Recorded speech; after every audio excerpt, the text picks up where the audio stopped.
Welcome to Our Next Existence by Katie and the Chorus. I'm Katie, former technology strategist turned reluctant spiritual medium, and I channel messages from the Chorus, a group of beings just beyond our sensory perceptions who are loving, expansive, and who greatly enjoy sharing their perspective of us. Join us each week as we share and discuss their ideas about humanity's existence, purpose, and future. Concepts you can draw from to accelerate your path, expand your perceptions, and ultimately step into the flow of the universe and your life. Welcome back, everyone. I was just in the kitchen making a cup of tea and a smoothie because I put the hot and the cold together so I don't freeze. Drink smoothie, drink hot tea. Anyways, I was in the kitchen and I was remembering when I had to stay with my parents when I got sick, when I collapsed. You know, if you've listened to some of these episodes, a little bit about my journey. And so I was already very much an adult woman when I got sick and collapsed, and my parents offered to help take care of me for a little while so that my husband could focus on caring for our son. So I couldn't really do much when I stayed with them. I was having a hard time forming words and walking and holding things. And so at breakfast, we would find our way downstairs into the kitchen, and they would sit me at the counter like a child while they would make breakfast and bustle around the kitchen and cook things up and make us all food. Now, by this time in my life, I had a house and a family and had been living on my own for quite some time. And so it was a really strange experience to be back in a kitchen with them. And not only that, but kind of unable to help like a child. And most every morning, they would cook omelets. And I didn't know until I sat in that kitchen and watched them bustle around and do it in their way that I had such a particular way of preferring omelets. But I was so appreciative of their support and how much they were helping me that when they said, "Do you like it this way or this way? Or this way or this way?" I would just say, "However you guys like to do your omelets, it's fine with me." Which turned out to be not at all like how I liked my omelets.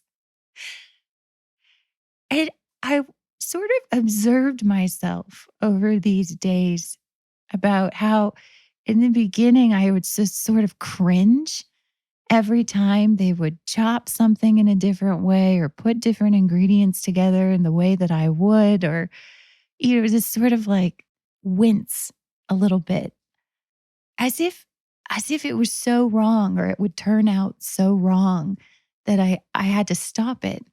But I couldn't. I could barely move. I just sat there and watched and appreciated. But the first omelet wasn't so bad. And the next time we had omelets, it was pretty good. And the third omelet, I really looked forward to. And what I realized as I sat there each day watching them cook breakfast is that I moved from evaluating how they were cooking the omelet to seeing more of them. The way they would talk, the way they would move around, the way they put their tea bags into their cup, the way my dad always fries the ham before he puts the ham in the omelet, the way he would put the glass lid on to melt the cheese in just the right way, the way my mom slices the tops off of cherry tomatoes, like as if they were real tomatoes. She takes every little cherry tomato and slices off the top. Things that maybe I had missed entirely became tiny treasures, cherished moments. They were all little things that added to the ways in which I loved them. And having an omelet made for me became less about whether or not it was made correctly and more just a miracle that there were two people who loved me so much that they would gladly make me one. What's the difference between what we see when we are judging and when we are loving? It sounds like a platitude. It sounds like something we could just easily ask all the time. Oh, sure, we'll see different things. But if you stop and think about it for a while, the differences between those two things can be staggering. The difference between what we see in our lives when we are looking at it through a lens of analysis and when we are looking at it through a lens of love could add up to be the difference between two totally different worlds. This episode is the season finale. I feel like I should tell you that because when I watch a show and I'm continuing on in my episodes and I get to an episode where there are suddenly just too many plot twists, too many things happening in one episode, I have that feeling of dread of, oh no, this is the last one, isn't it? You sort of go back to your episode list. It's like, no, it is. So, to avoid that moment for you, should you start to feel it through this episode, this is the last one of season 1. Figured I'd let you know right off the bat so there's no surprises. And also that we will be back in the future with season 2. There's more to come. As the chorus says, this is just a beginning. In today's episode, the chorus and I explore this difference between what we see and what we don't, when we love and when we don't, and how that served us in our experience of limitation here. In the first part of the episode, you'll hear directly from the chorus themselves, and then afterwards we will discuss. For wherever you go and whatever you do between now and when we speak again, I hope you love it all.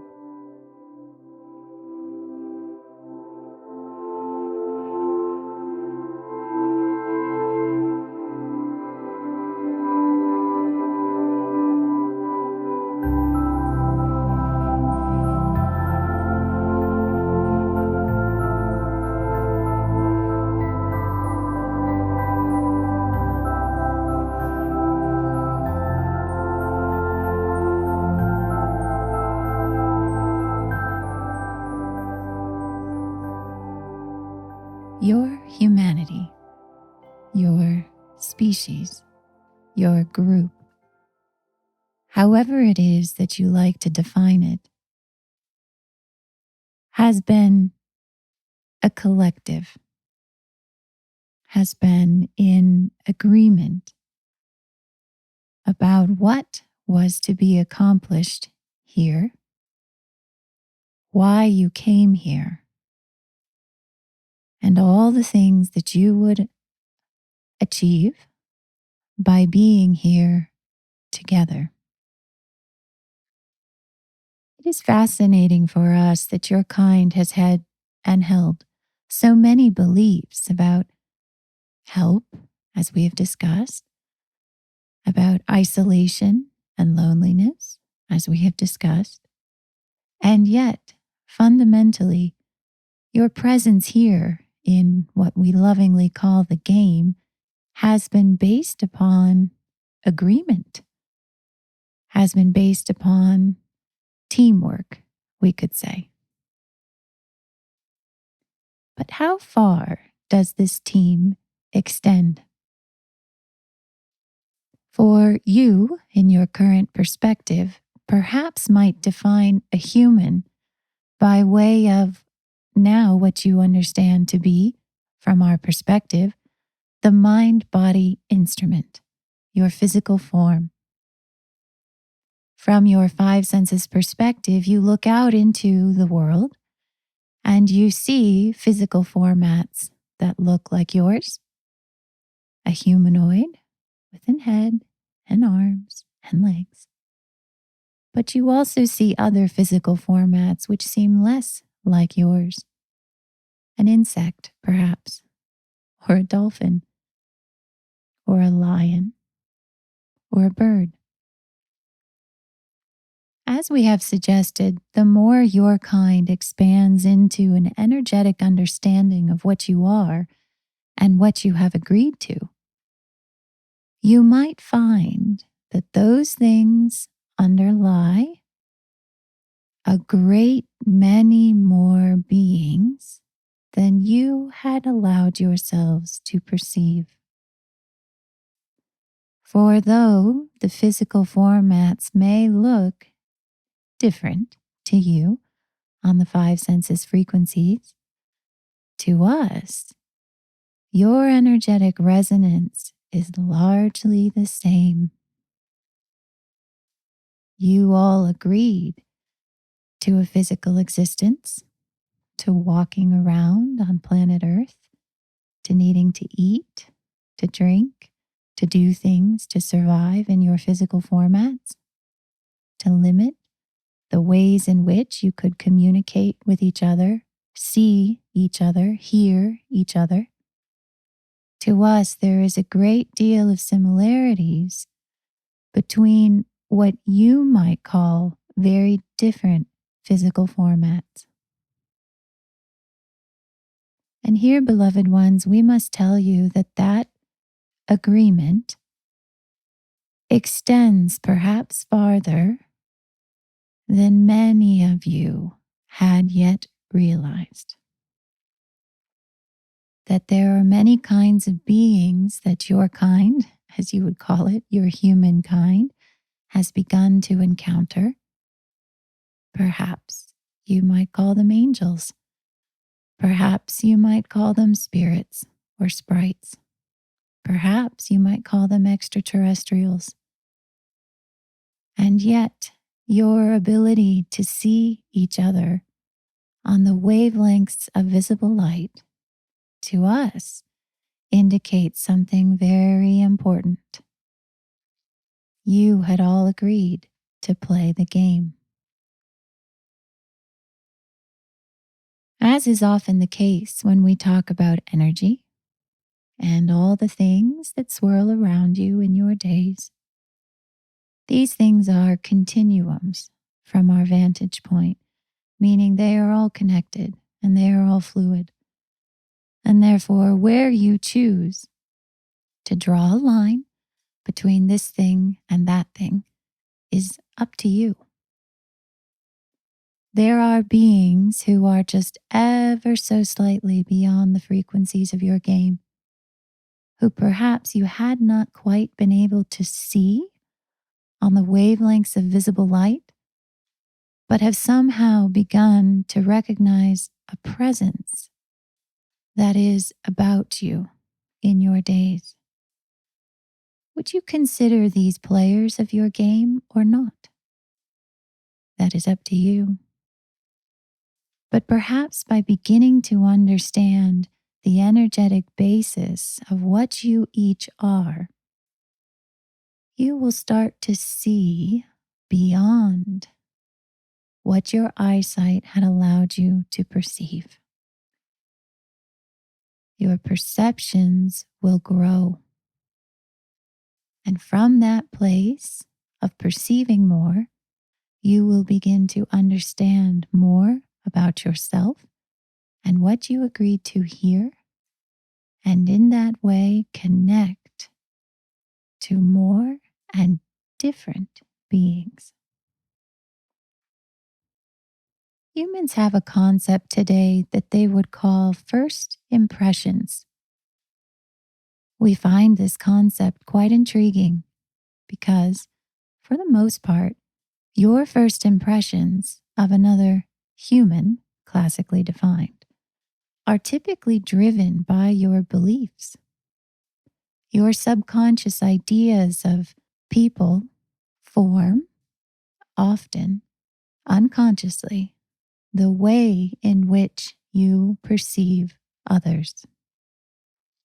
Therefore, your idea of a first impression is a very interesting indication of your awakening, that you understand that something important happens by way of your judgments in the first several moments of meeting another,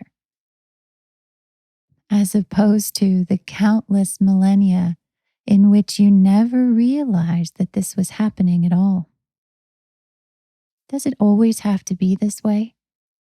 Will there always be subconscious beliefs forming your experience of another as you meet them?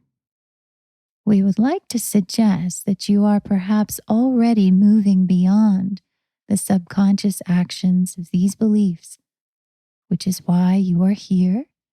You are wondering about these things, and you are learning new and different perspectives on what you experienced here.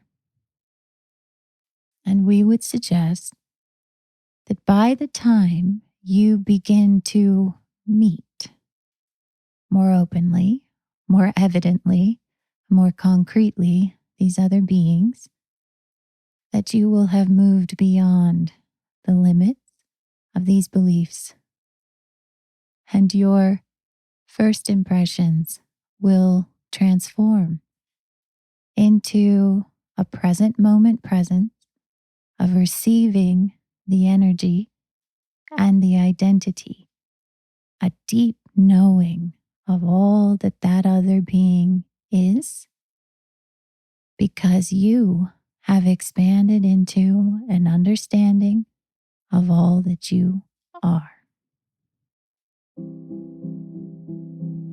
We love you infinitely, and we think that humanity makes a powerful first impression.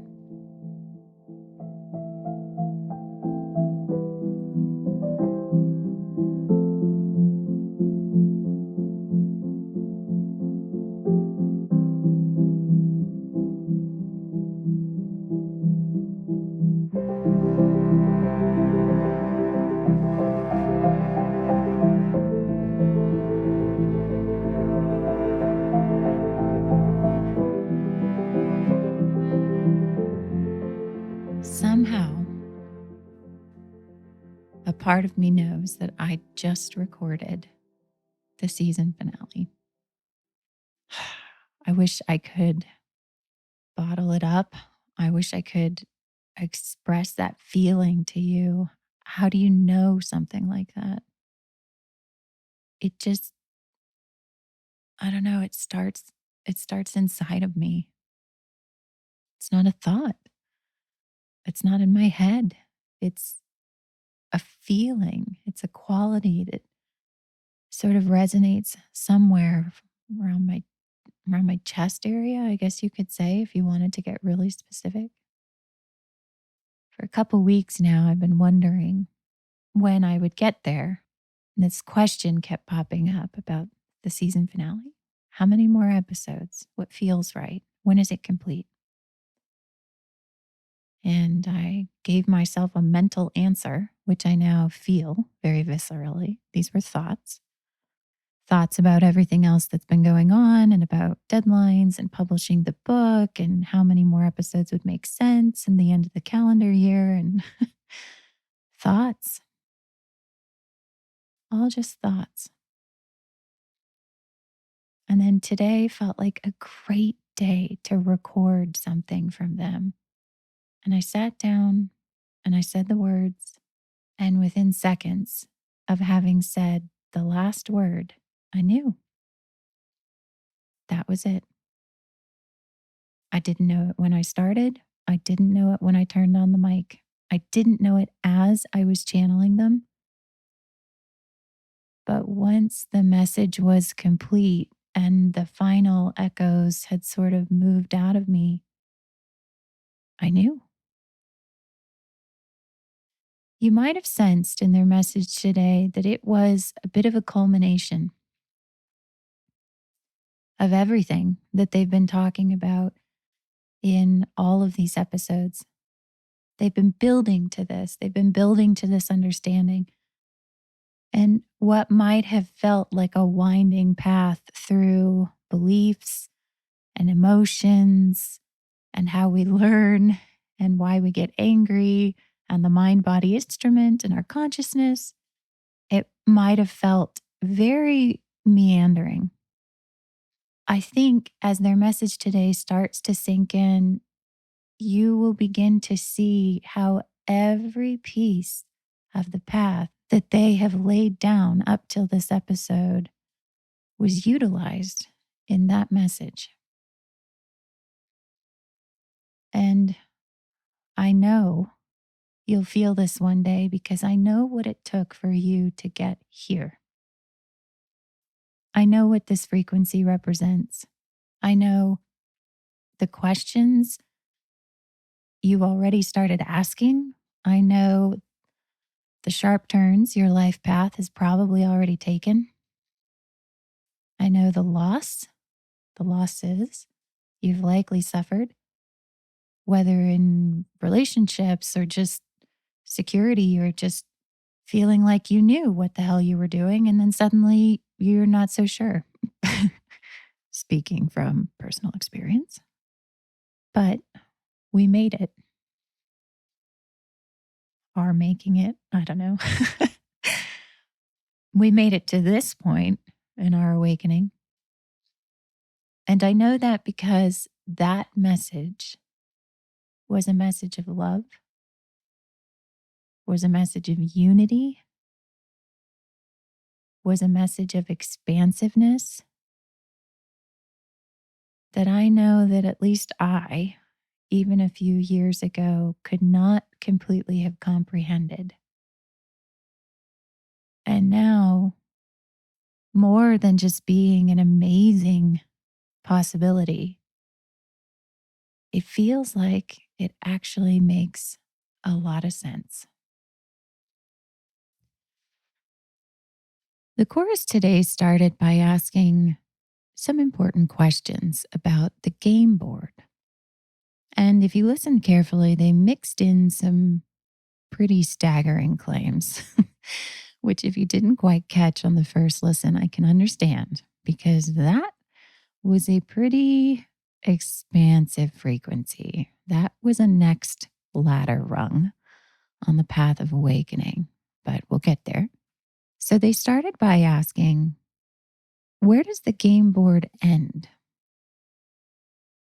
That seems like a weird question because they've spent the last many weeks explaining to us their concept of a game board, of our reality here and how this all works, all our beliefs, which construct the reality billions of times per second, and how we energize those things by resonating with a frequency that they call the frequencies of disallowance, which give us the perception of disallowing energy.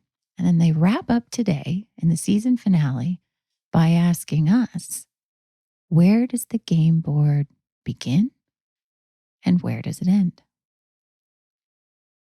And then after they talked about that for a few minutes, they brought up the human experience or the human concept of first impressions. That we are coming to a point of being aware of the way in which we subconsciously, very rapidly form impressions or judgments or opinions of each other very soon after having met another. Now, what the hell does that have to do with the game board? As usual, when they mash things together, there is a purpose. There is a connection that they see that we, from our human perspectives, might need a minute to catch on to. So I'll tell you what I heard and really what brought me to tears as I finished recording that. I heard the human experience of family. Are you feeling a little lost? It's okay. We're going to get there. Should we give it one final hurrah for season one? All right, let's do this. So let's start with first impressions, because I think out of all the topics that they laid down today, this one is the easiest for us to relate to connect to. So let's say that you and I are going to meet for the very first time, and the chorus has come to watch this human experience of meeting another human. And you walk into the room, and I'm sitting at my desk, and I stand up and I say, "Hi." And you say, "Hi, Katie, I'm so and so. It's nice to meet you." And I say, "It's nice to meet you too." And I shake your hand. And the chorus says, "Okay, what just happened for you?" And I say, "Well, not a whole lot." I just had someone walk into my office and I stood up to greet them. And the chorus would say, "Well, we know that you know by now a little more happened than that." And I would say, "Okay, you're right." Now we're sort of aware of the fact that when somebody walks in or when we meet them for the first time, we're probably judging them in the background. Even if I'm not consciously aware of the ways in which I'm judging you as you come in, we suspect or we know or we've studied or we've discovered the fact that we have beliefs, we have mental frameworks that are acting in the background that are telling me what I should think of you. So, for example, let's say you walk in and you have short hair. Somewhere in the background, I have a belief, can have a belief that says, "Oh, we've met people with short hair before. We know what this person's like." Or let's say you're wearing a certain kind of pant or a certain kind of shoe or anything that I can perceive on the wavelengths of visible light. And somewhere active in my subconscious are beliefs that are saying, "We've met people with those kinds of pants before. We know what this person is like." We experience this today very viscerally in the experience of job interviews. How much time do we spend on controlling the image that we present to the person interviewing us when we apply for a job? It's not even just about the outfit, although that is a big part of it. What should you wear to a job interview? It's everything in your behavior, your tone of voice, the questions you think to ask, how you respond. It's all the things that you're trying to present to this other person in order to gain their approval. We do this because in the five senses world, we know it makes a difference. If you show up for a job interview looking like you just rolled out of bed, you know that that will cause an effect in the other person's opinions of you.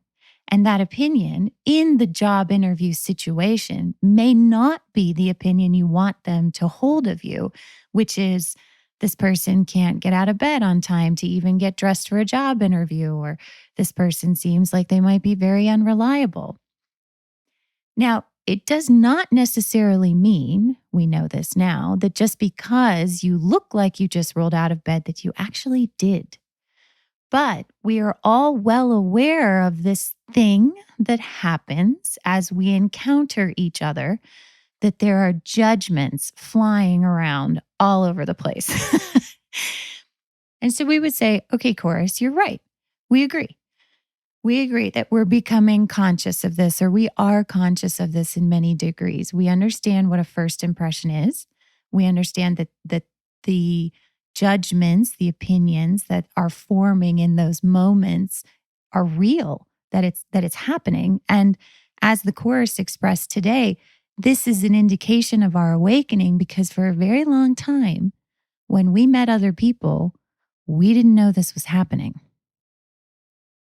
And now, as we're beginning to awaken over whatever time period you like to think of that we've been awakening during. Now that we've begun to awaken, we're more aware of this activity. And the chorus is saying, yes, you're becoming aware of your belief system complex.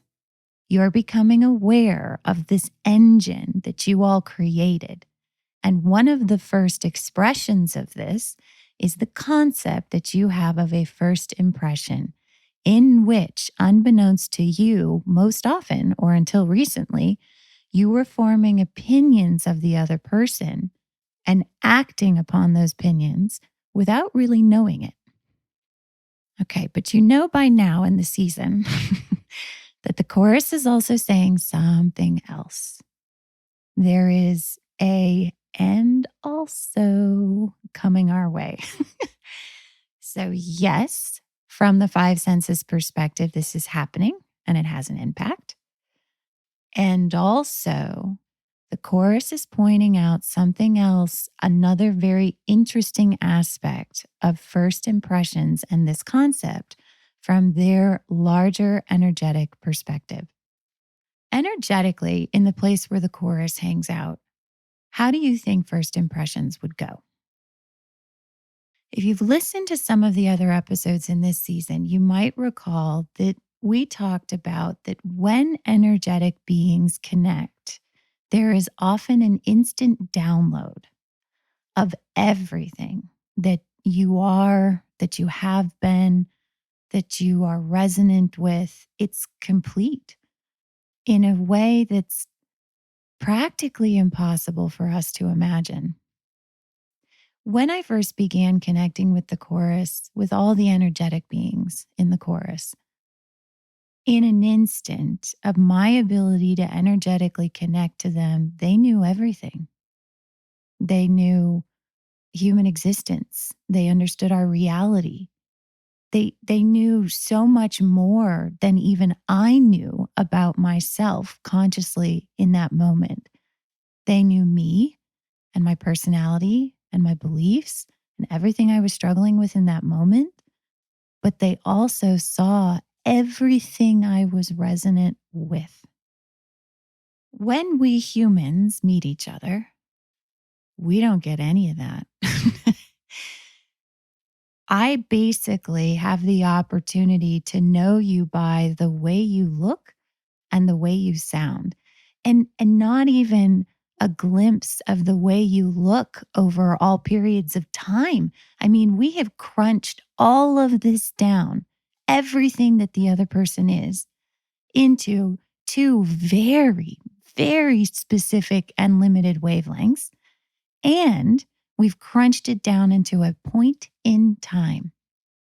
So I don't get to see how you look over your entire lifetime in that moment. I get to see how you look specifically in that minute. And I don't get to hear your voice over all the different days and experiences that you've had throughout your whole lifetime. I hear your voice in that second. And all I get to hear is a handful of words. Hi, Katie. It's nice to meet you. I'm so and so. That's it. Now, this makes sense to us on many levels because we say, yeah, it's hard to really get a sense of someone when you first meet them. And the chorus is saying, exactly. You all are completely capable of doing the instant energetic download thing. But you created a colossal machine, a vast, incredible masterpiece that prevents you from perceiving more of the infinite, more of anything that's not on the game board. And so when that person walks in and they're new to you and your recollection of this lifetime and everything that you're conscious of, it's a new person. Our machine, our belief systems go into overdrive to prevent us from seeing that person as anything different than a nice, slightly new, slightly nuanced version of all the other people we have already met. It takes time in our reality, doesn't it? It takes time to get to know people. It takes time to understand more about who they are and what makes them special and different and unique. And as we are discovering lately, it takes time to allow for a different impression to come in than what your beliefs might otherwise have told you was true about that person. Unconscious bias is a expanded understanding of this idea of first impressions. That we have beliefs that are activated in the background that are causing us to believe certain things and take actions as a result of those beliefs based upon these judgments that are happening without our conscious awareness. This is an aspect of awakening, one of the many in which we're becoming aware of these beliefs and what they've done all these many millennia. Now, being humans and in the five senses world, there is a part of us that wants to tackle that to the ground, to stop it, to prevent it, to get rid of it.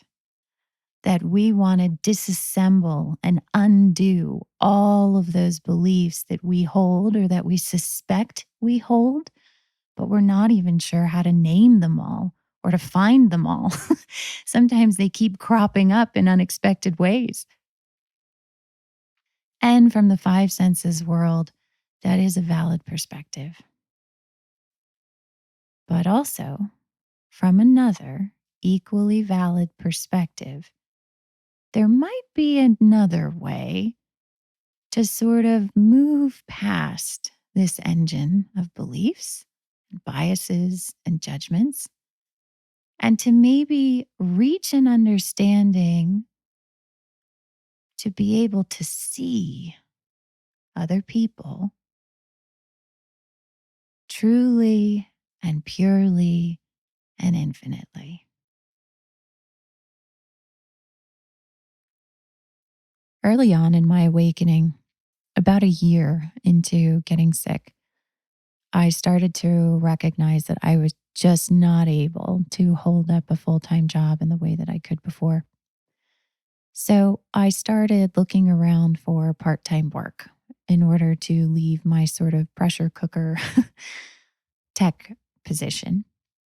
And as I started to look around, I really asked myself the question of what would I love to do if I'm going to have to make a big change and maybe even take a different position in order to work part time. What could I do next? And in that moment, I realized that I had always loved aerospace. I had always loved the topics of space and space travel, but I had always counted myself out. And as probably was indicative already at that time of my awakening, suddenly I recognized those beliefs that had always assumed I just wasn't smart enough or wasn't capable enough to work in aerospace. And now I saw those things and they seemed a little silly. It seemed like I had done a lot of things and I had a lot of skill sets. And if someone needed those things in aerospace, then that would just work out. It became less about my worth and my worthiness and if I could, and just more a matter of fit. As often happens in awakening, once you begin to see something, those pieces start to fall into place. And within a matter of weeks, I had serendipitously been connected to coffee with a friend of a friend of a friend. And before I knew it, I was sitting down with a VP of innovation from aerospace. I was stunned myself at how quickly it had all come together. But also by this point, I was far enough along in my awakening and my communications with the chorus that I sort of just trusted it. If it was going to work out, it was going to work out. And if it wasn't going to work out, then it wasn't meant to be. Somehow it worked out incredibly. So suddenly I had a part time job working on the periphery of aerospace. I loved it. I loved going to work. I loved learning about aerospace. I knew a lot about data and I knew a lot about commercial applications for data. And so often the conversations started by sharing each other's perspectives, where I would share all the experience that I had had, and then they would share all of their abilities from aerospace with regard to data. It was a blast.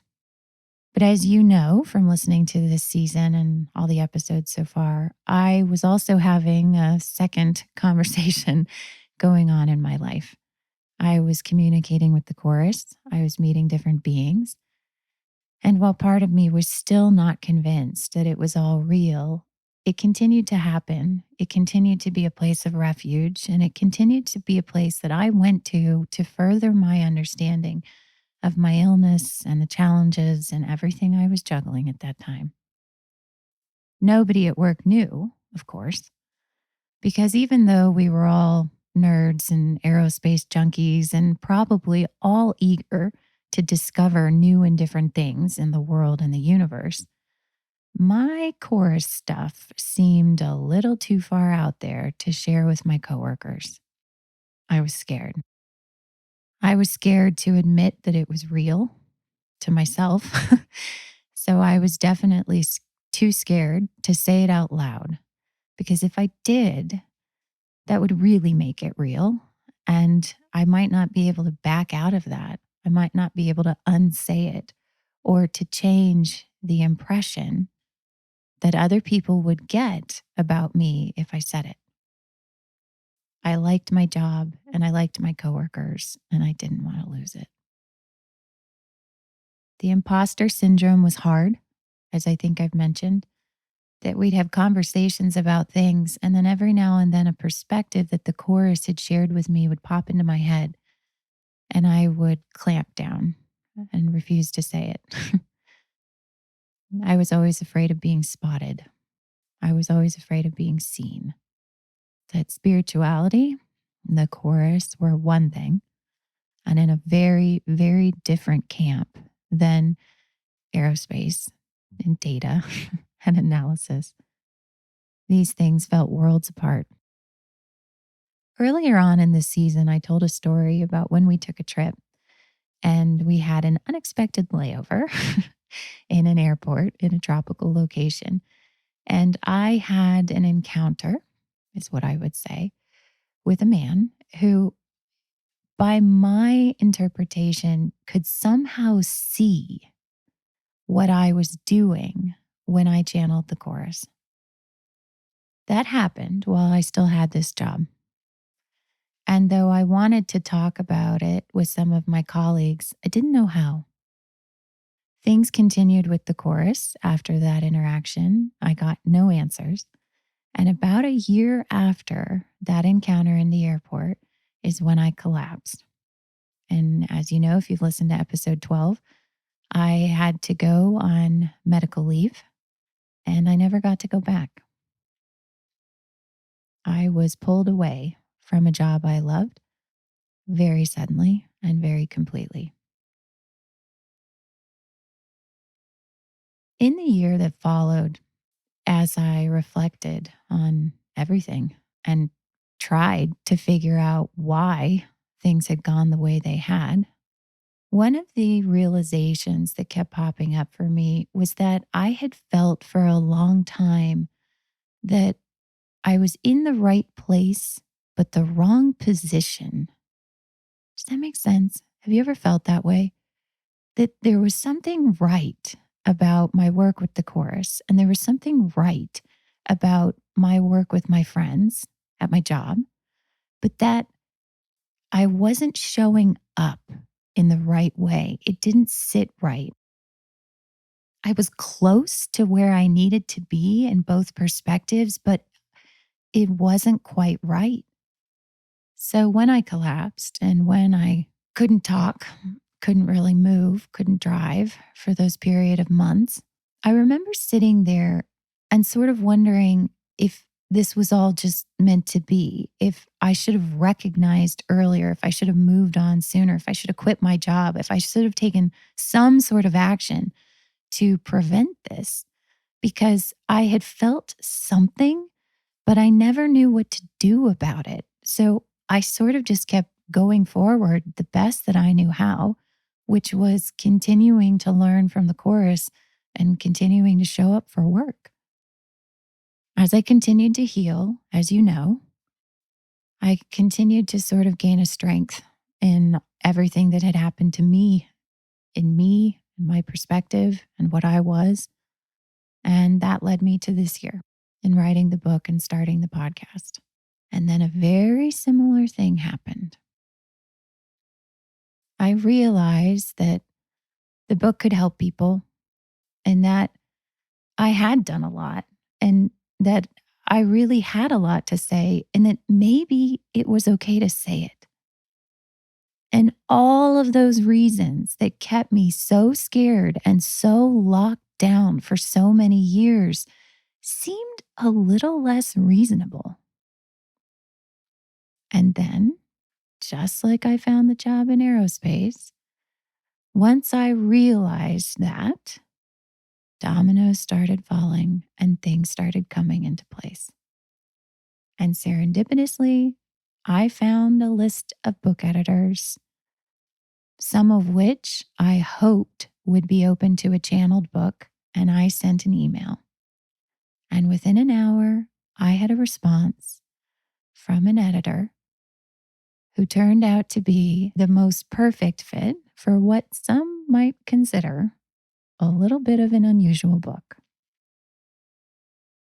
As we began to work together, she gave me an exercise about my life and the consistent patterns throughout my life, which she calls a through line. And as I went through the different questions, it was hard because I felt like I was still grieving the loss of my line, that I had gotten sick and I had gotten bumped off of it.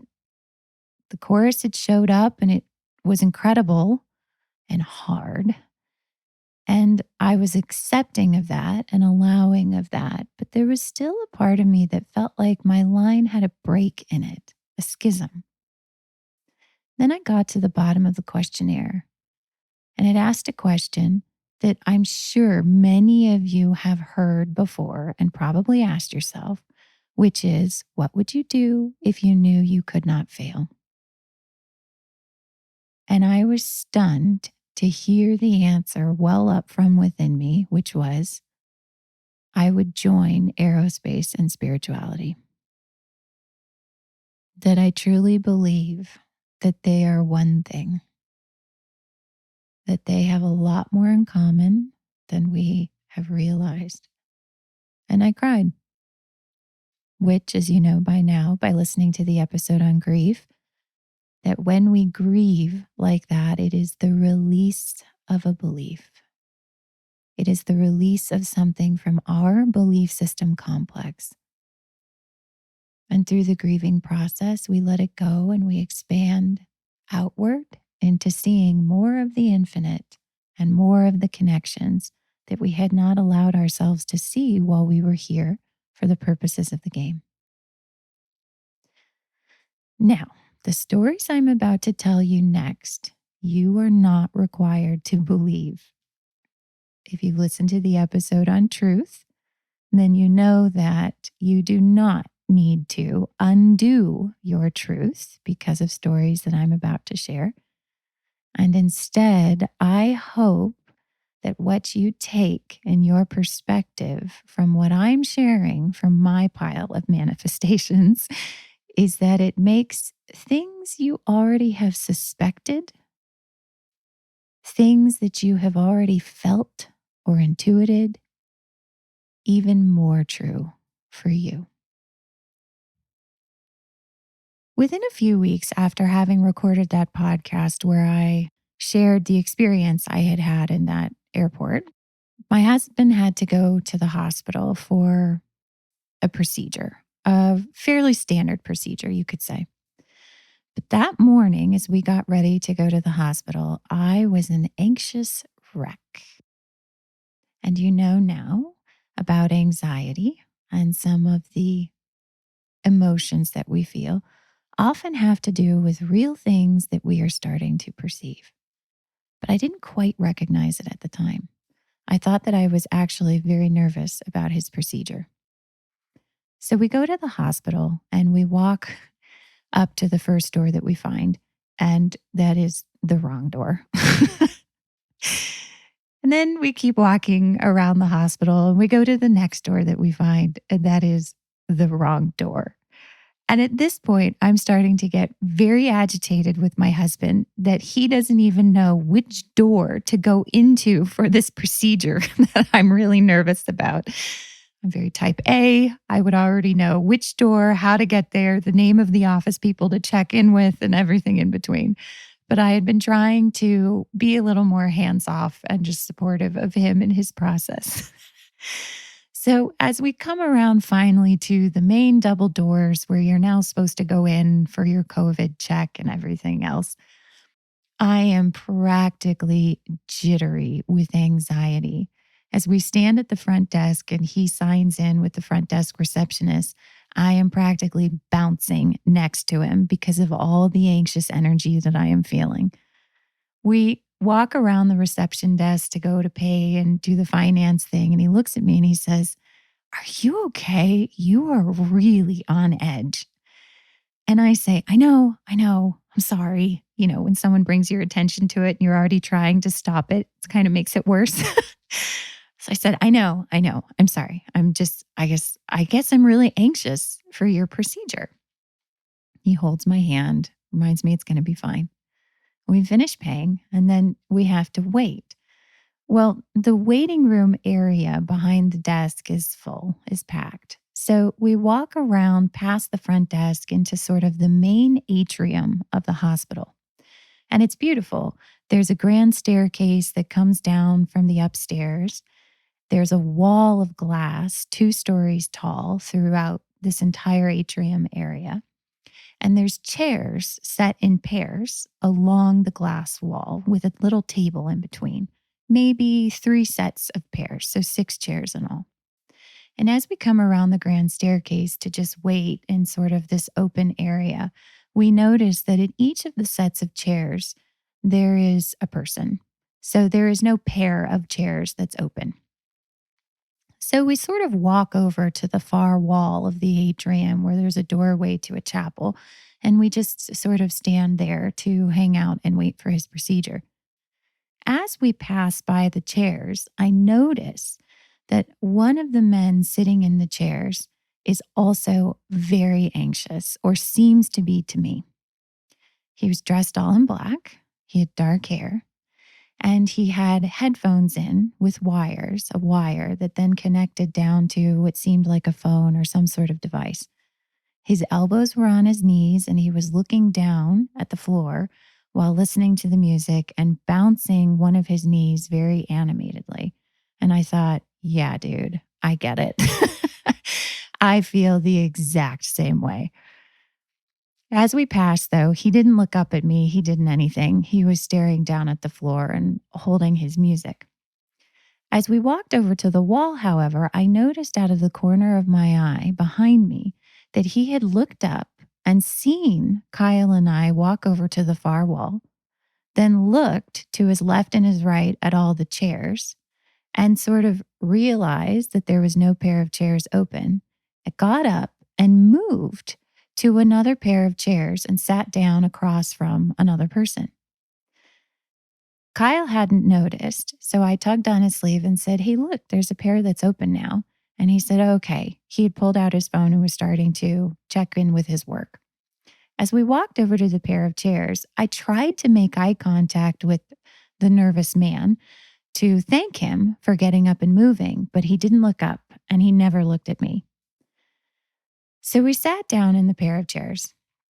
And now I am sitting across, I guess you could say, from the man that moved. the man in black, I'll call him. So Kyle is sitting to my right, and beyond Kyle is the man in black now sitting at this other pair of chairs. As I'm sitting there, and, Kyle's sort of bent over looking at his phone and checking in with his work, I'm not sure what to do with myself. I'm still so anxious. And now we're just sitting here waiting for the procedure. And there's just so much that seems to be churning. But by this point, I still was able to have those moments every now and then where I could come down out of my churning mind and sort of come in to the present. And as I eased into that place, I reached for the chorus just to check in. And as usual, they showed up with, "Hi." "So happy to be with you again. We're always with you," that kind of thing. I was so happy to feel their love. And I said, "Is there anything I can do to help him?" Meaning Kyle. And they said, "Yes, of course. Of course you can." And I don't know if that was the permission that I needed or the validation, but I focused instantly on a light inside of me. And I let it grow and grow and grow until it encompassed Kyle as well. And I focused on sending him as much healing, as much light, as much of everything from the chorus I could possibly muster. And as I was sitting there, it felt so right, so incredible, so aligned that I asked the chorus, "Can I help all of them?" And the chorus said, "Yes." And so, without even hesitating, I went nuclear. I made that ball of light as big as I could possibly make it. I threw it out of me in all directions. It grew until it encompassed the entire room, all of the levels, until it reached to the entire hospital. I just let it pour out of me, all of it. And it was right around this time when I reached the level of the hospital that for some reason I looked out of the corner of my eye at the man in black. And now he was no longer looking down on the floor with his elbows on his knees, agitatedly bouncing his legs. He was sitting straight up, straight as a rail, and looking directly at me and the space around me as if in total shock. Nobody else in the room was looking. Nobody else in the room had changed anything. But as soon as I saw that he could see what I had been focused on with the chorus, I dropped my gaze to the floor and pulled down all the light. Right at that minute, a nurse came out and called Kyle's name. And without taking a single backward glance, because I was too terrified, we walked down the hall into his procedure room, got him ready for his procedure. About 15 minutes later, I was excused to go back out to the waiting room while Kyle had his procedure. And so I hesitantly walked back out to the main atrium of the hospital to wait. And when I rounded the corner, I was both relieved and I guess a little surprised to see that the entire atrium was empty. How busy it had been before, all the people who had taken up the chairs, everybody was gone except for the receptionist. So I sort of breathed a sigh of relief and crossed the giant atrium and, kind of as a human would do, walked back towards the chair that I had been sitting in before. And when I got there, on the chair that I had been sitting in, was sitting a copy of the Holy Bible. I was so startled, I sat down next to it in what had been Kyle's chair and just stared at it. And I don't know why I knew this, But I was so convinced that it was a message somehow that I opened the cover and even flipped through a few pages expecting to see like a note fall out. It was later that evening, or even a couple days later, that I was finally able to reflect on this. And I tuned into the chorus and I said, "He's one of them." Now, when I said this, I didn't know what them meant, but it seemed like the right identification. It seemed like something I knew somewhere inside of me. And the chorus said yes. And then, like a flash, that memory of that other encounter in that airport came back to me. And I said, "They're the same, aren't they? They're similar. They're related." And the chorus said yes. Now, you know by now that there are a lot of questions I probably could have asked in that moment, but also sometimes the questions don't come up until you're sort of in that energetic place of the answer. And so that was as much as I could take in that moment. That was as much as my belief systems would allow. And I left it alone.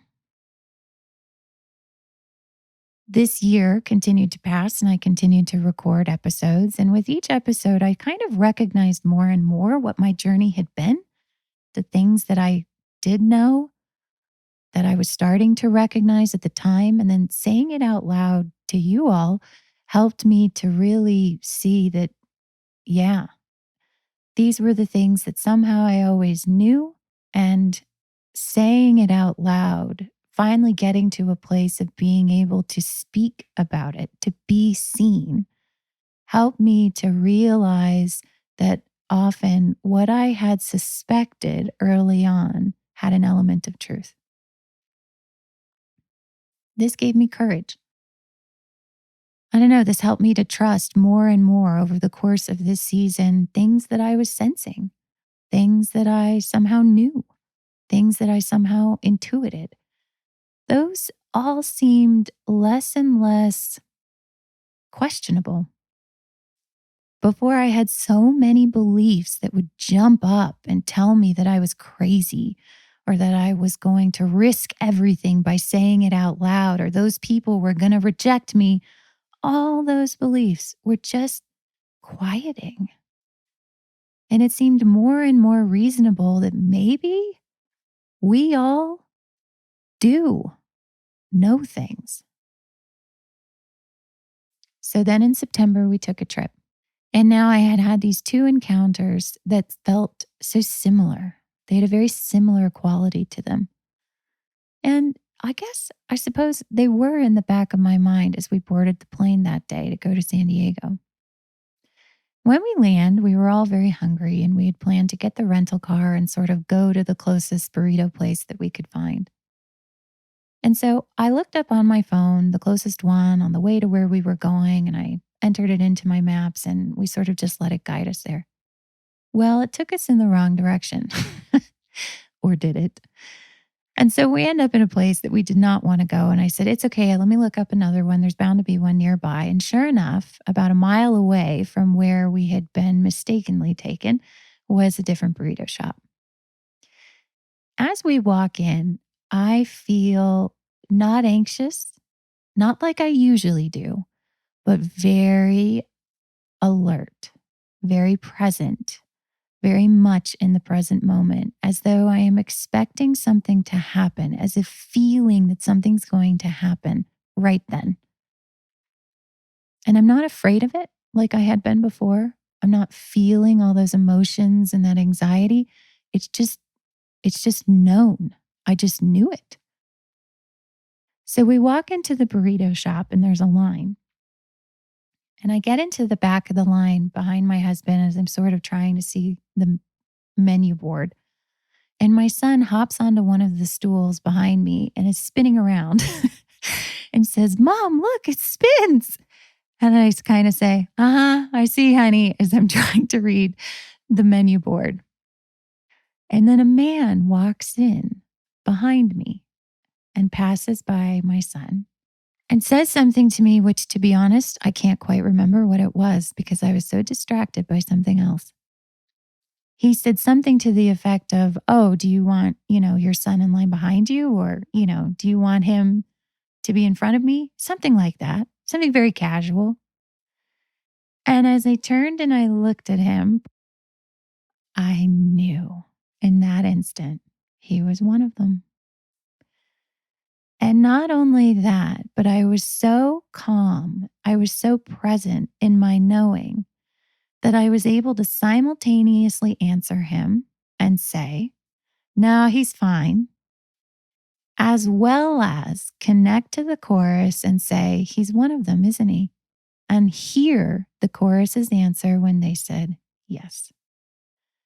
And then, to my surprise, he looked surprised. And I knew that he knew that I saw him.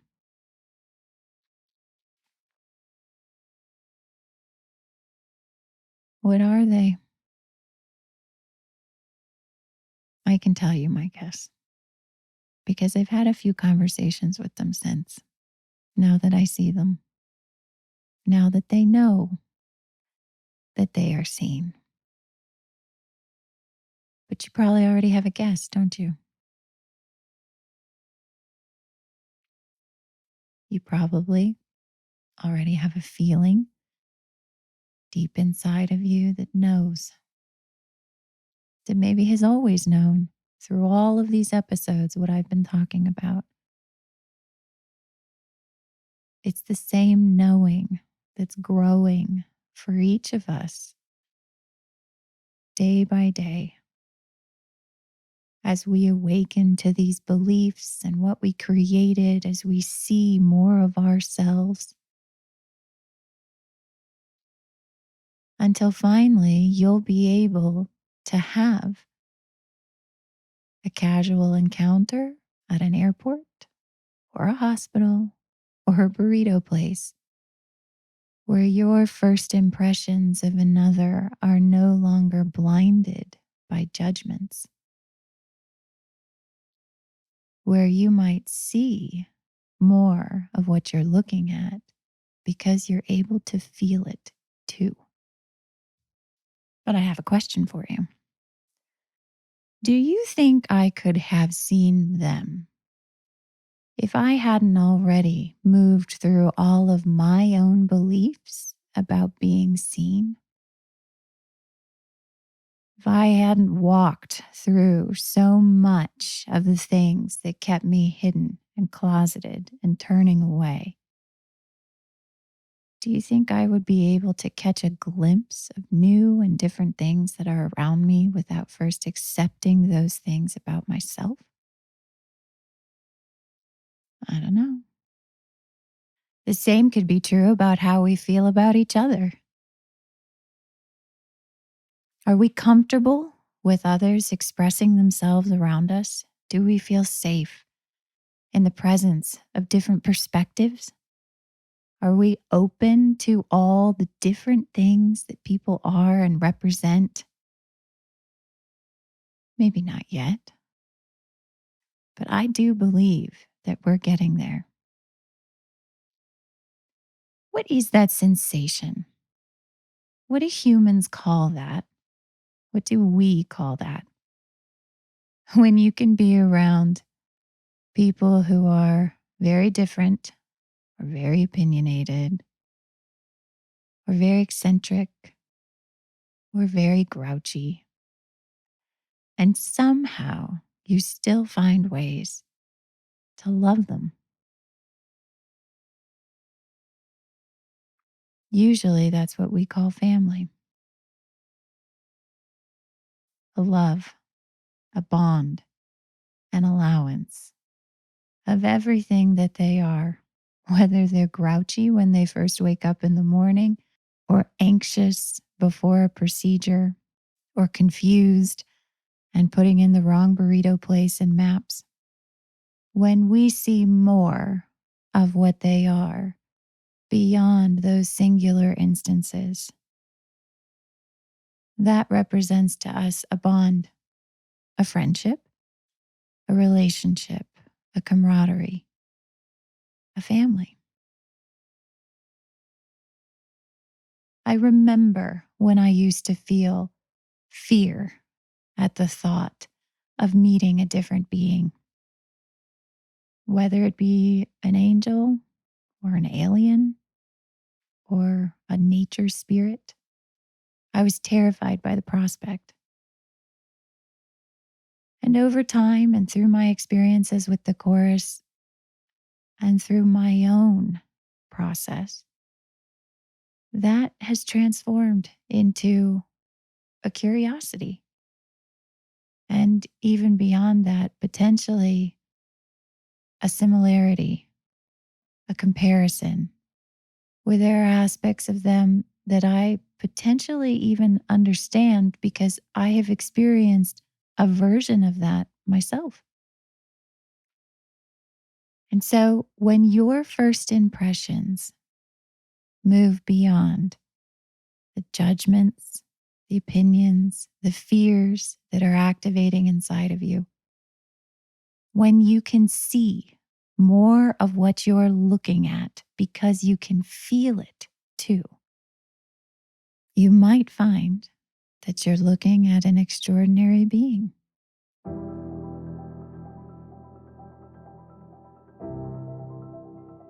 But you also might discover that they can see you too because they love you infinitely.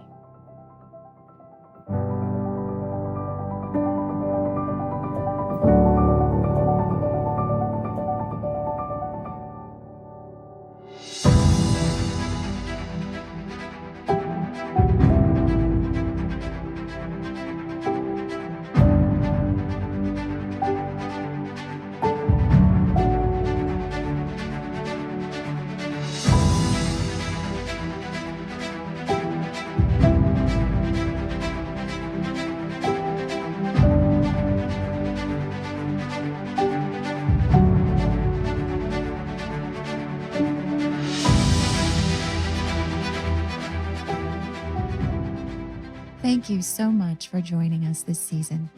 We hope you found these messages to be helpful. May they accelerate you on your path wherever you'd like it to go. To stay in touch between now and next season, sign up for our newsletter at katieandthechorus.com or subscribe to your favorite podcast provider. Thanks again. See you next time.